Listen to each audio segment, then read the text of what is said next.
आई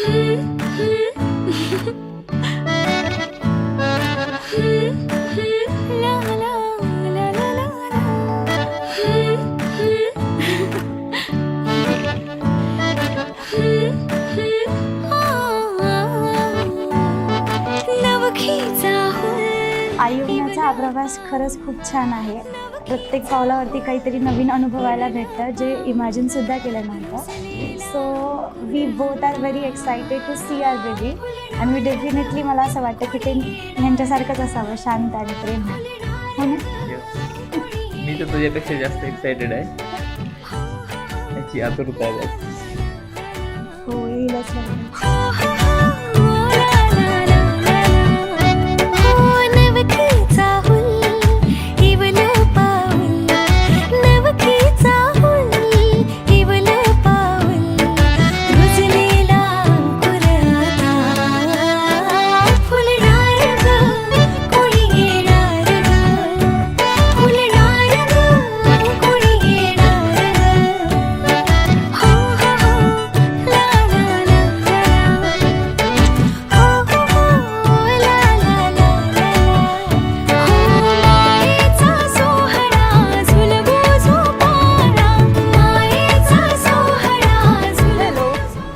सोनलचे आणि सुनीलचे डोहाळे. चला तर मग पाहूया काय चूज करताय, तर पेढा की बर्फी. काय पाहिजे तुम्हाला? आमच्या सोनल सारखी गोंडस मुलगी.